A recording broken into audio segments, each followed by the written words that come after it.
Então, a gente vai resolver a questão 5, a lista 5, né? A primeira questão, ela traz uma reação de oxirredução, e aí ele pede para você identificar o NOx do cloro nessa equação. Então, no primeiro caso, o cloro, que é o Cl2, é uma substância simples. Então, substância simples tem NOx zero. Primeira resposta é zero. A segunda substância que aparece com o cloro depois da seta, que é o produto, cloreto de sódio. A gente começa identificando a carga do sódio, que é um elemento da família 1A, então ele tem carga fixa mais 1. Então, para balancear essa carga mais 1 do sódio, o cloro tem carga menos 1. Segundo o NOx do cloro. E a outra substância que tem o cloro é o hipoclorito de sódio. De novo, o sódio tem carga fixa, mais 1. O oxigênio é menos 2, ele é o elemento mais eletronegativo dessa espécie, então ele vai acabar adquirindo essa carga negativa, menos 2. E para poder balancear, o somatório das cargas tem que dar 0, então o cloro é mais 1. Então a resposta é a letra D, né? O 0 para o primeiro cloro, menos 1 para o segundo cloro e mais 1 para o terceiro. A segunda equação, ela me dá uma reação redox, né? A segunda questão, e ela quer que você identifique quem são os agentes oxidante e redutor, respectivamente. Então, a primeira coisa é identificar o NOx de todos os elementos. Então, hidrogênio mais 1 vezes 2 mais 2. Então, para zerar, o enxofre tem que ser menos 2. Substância simples é 0. Água, hidrogênio é mais 1 vezes 2 mais 2. Então, para zerar, oxigênio menos 2. Ácido sulfúrico, hidrogênio mais 1, oxigênio menos 2. Mais 1 vezes 2 mais 2. Aqui dos oxigênios dá um total de menos 8. Então, para zerar isso tudo, tem que dar mais 8. Por isso que o enxofre é mais 6. E no ácido bromídrico, o hidrogênio é mais 1 e o bromo é menos 1. Então, quais são os elementos que mudam as suas cargas? O enxofre e o bromo. O bromo, que tinha carga 0, reduziu a sua carga para menos 1. A carga diminuiu. Significa que esse elemento sofre redução. Como esse elemento sofre redução, a substância que tem um elemento que sofre redução se chama agente oxidante. Então, a primeira resposta tem que ser o Br2. O enxofre tinha carga menos 2 e aumentou a carga para mais 6. Quando o elemento aumenta a carga, significa que ele está perdendo elétrons, ou seja, ele sofre oxidação. A substância que tem um elemento que sofre oxidação, a gente chama de agente redutor, que é a segunda pergunta que ele faz. Então, o Br2 é o agente oxidante, porque ele sofre redução, e o H2S é o agente redutor, porque ele perde elétrons. Essa é a resposta da questão número 2. Questão 3. Numa pilha eletroquímica, sempre ocorre a redução acontece no cátodo. A movimentação dos elétrons ocorre na parte externa, no fio que vai conduzir esses elétrons e não na solução. A passagem dos elétrons no circuito externo, tipo nesse desenho aqui, ó, os elétrons caminham no circuito externo, no fio que vai conduzir e ligar os dois eletrodos, tá? Então, a passagem dos elétrons no circuito externo acontece do ânodo, que é onde acontece a oxidação, para o cátodo, e não o contrário. Ocorre uma reação de neutralização? Não. Ocorre uma reação de oxirredução. Alguém oxida e alguém reduz. As pilhas e baterias são dispositivos nos quais uma reação espontânea de oxirredução transforma energia química em energia elétrica. É óxido, tracinho, redução. Tá certo. Ou oxirredução. Transforma energia química em energia elétrica. Portanto, sempre há uma substância que se reduz, ganhando elétrons, que é o cátodo, e uma que oxida, perdendo elétrons, que é o ânodo. Aqui no desenho, eu já consigo ver que os elétrons estão caminhando daqui para cá, do eletrodo B para o eletrodo A. Significa que os elétrons estão saindo daqui. Quem é que doa elétrons? O ânodo, que é onde acontece a oxidação. Quem é que recebe os elétrons? O cátodo, que é onde acontece a redução. Então, olha só. Já escrevi aqui. Quando os elétrons estão saindo daqui, aqui é a oxidação, que é o ânodo. Aqui, então, é a redução, que é o cátodo. Então, a gente já responde aqui, ó. Qual eletrodo, A ou B, está sofrendo a redução, qual está sofrendo a oxidação?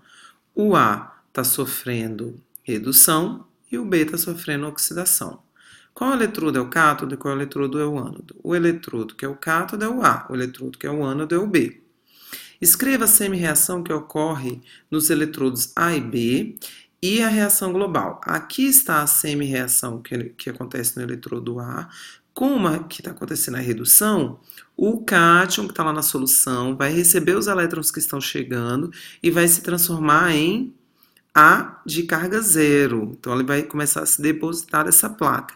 E aí, a gente já responde aqui a letra E, ó. A placa que vai ter deposição e a placa que vai haver corrosão. Então, na placa A, eu vou ter deposição, eu vou produzir a substância A0 e ela vai pregando aqui no eletrodo A. Então, à medida que a reação vai acontecendo, esse eletrodo vai aumentar o seu volume. Voltando aqui na letra C, né? A semi-reação que acontece no eletrodo B é essa daqui, que é a oxidação. Então, o B0, que é a placa, vai sendo corroído e a gente já responde a letra E também. É a placa que vai ser corroída, é a placa B. Então, esse B0 vai se transformar em B3+, e vai liberar 3 elétrons. 3 elétrons vão lá para o outro lado. E aí, já respondendo a letra D, à medida que a reação acontece, a concentração de A2+ vai diminuindo, porque ele está sendo consumido e se transformando em A0. Então, depois de um tempo, a concentração desses cátions vai diminuir. E do outro lado, o B0, que é a placa, está se transformando no cátion B3+. Então, depois que a reação começa a acontecer, essa concentração aqui vai diminuindo. E aí a gente responde, então, todas as questões aqui, todos os itens da questão 4. A questão 5 pede para você observar, né, a célula eletroquímica, tem os dois eletrodos do zinco e do alumínio, mas ficou faltando eu fornecer os potenciais do zinco e do alumínio, para você saber qual dos dois tem maior facilidade de reduzir ou de oxidar. Então, vou botar aqui para vocês. Então, olhando os dois potenciais de redução do alumínio e do zinco, né, que são valores tabelados, eu vejo que o zinco tem um potencial de redução maior. Lembrando, ó, nas duas equações, os elétrons estão antes da seta.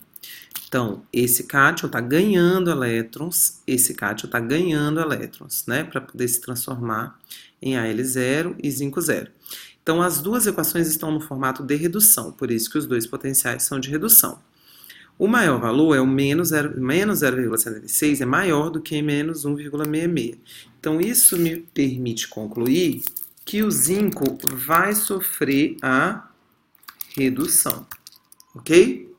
Consequentemente, se ele vai sofrer a redução, o outro tem que sofrer a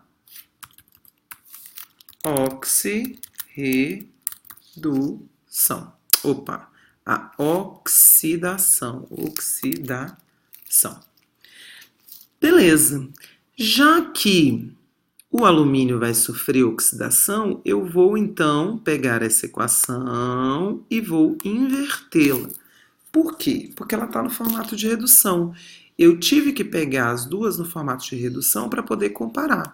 Então, já que eu cheguei à conclusão que isso aqui vai sofrer oxidação, então eu vou inverter.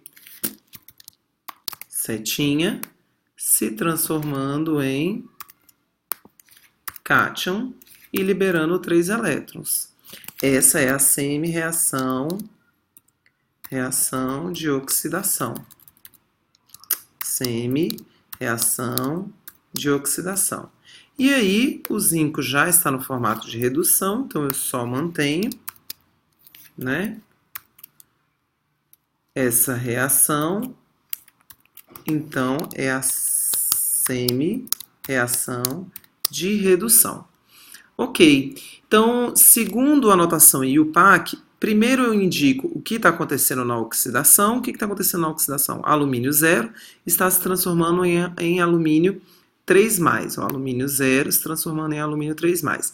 Dois tracinhos, e depois eu indico o que está acontecendo na redução. O zinco 2+, está se transformando em zinco 0. Então, essa é a resposta, a letra C.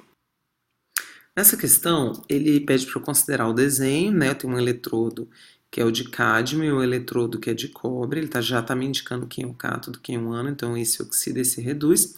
E ele me dá os potenciais do cobre e do cádmio, ok? E aí ele fala assim, ó, assinale a opção que mostra a ordem decrescente da facilidade de oxidação dos 3 metais citados. E aí ele diz assim, ó, a prata é um elemento mais nobre que o cobre. Dos dois que estão aqui, quem tem maior potencial de redução, mais 0,34, é o cobre. Então, ele tem maior facilidade em reduzir, né? Gosta de ganhar elétrons. Se a prata é mais nobre que o cobre, ela tem maior facilidade ainda de reduzir que o cobre. Então, ele pede aqui, ó, coloque em ordem decrescente, ou seja, do maior para o menor, na facilidade de oxidação.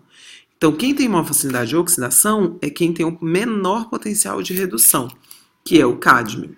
Cádmio, depois cobre e depois a prata. A prata vai ter o maior potencial de redução. Então, a primeira resposta é essa. A segunda, ele pede para você calcular a DDP dessa pilha que está aqui, de cádmio e cobre. Então, vamos lá. Como eu sei que o cádmio vai sofrer redução, eu mantenho o valor do potencial do cádmio.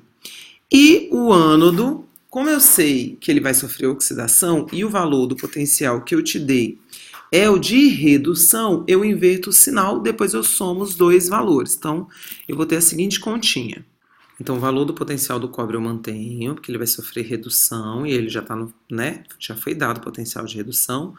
O cádmio, como ele vai sofrer oxidação, porque ele é o ânodo, e o valor do potencial que eu te dei é o de redução, então eu inverto o sinal para que ele se transforme no de oxidação. Aí eu somo os dois e obtenho a DDP da pilha. Então, a resposta correta é o cádmio oxida mais facilmente que o cobre, que é a prata, e a DDP é 0,74, letra D. Então, vamos lá. O nitrato de ferro é esse sal. Em meio aquoso, ele sofre dissociação em Fe2+, e 2NO3-. Como meio aquoso, eu tenho a água, que ioniza, forma H+, e OH-. Esses dois cátions serão atraídos pelo polo negativo. Os cátions na eletrólise são forçados a sofrerem redução. O que a gente tem que descobrir? Qual dos dois cátions tem maior facilidade em reduzir? No caso, é o ferro 2+. Então, tem uma fileirinha de reatividade. Família 1A, 2A e 3A dificilmente sofre redução. Então, o hidrogênio, se estiver competindo com um desses elementos, ele é quem sofre redução. Mas se o hidrogênio, se estiver competindo com qualquer outro metal, esse outro metal ganha. Já nos ametais, os ânions que têm oxigênio, o oxigênio é o segundo elemento mais eletronegativo da tabela periódica, então tem muita dificuldade em sofrer oxidação. Os ânions oxigenados não sofrem oxidação facilmente, então é a hidroxila que vai sofrer. Esses dois aqui são os íons que vão sofrer a redução e a oxidação, respectivamente. Então eu vou fazer a redução desse e a oxidação desse. A redução desse está aqui, a oxidação desse está aqui. O que eu vou fazer? Tentar cancelar tudo que for possível. E aí o que eu tenho? Como aqui eu tinha 4 elétrons, eu multipliquei todo mundo aqui por 2 para poder dar 4 elétrons e eu poder cancelar os 4 elétrons. Como aqui ficou 2 ferros, eu multipliquei aqui em cima todo mundo por 2 para poder dar desses 2 ferros 2+, e eu poder cancelar. Como aqui eu tenho 4 hidroxilas, aqui eu multipliquei todo mundo por 4 para poder dar 4 hidroxilas e poder cancelar. E aí eu posso obter a equação global. Então, se você somar, você vai ter a equação global. Aí o que acontece? Aqui eu estou mostrando para você o que acontece a redução. A redução na eletrólise, ela acontece no polo negativo. Então, no polo negativo, eu tenho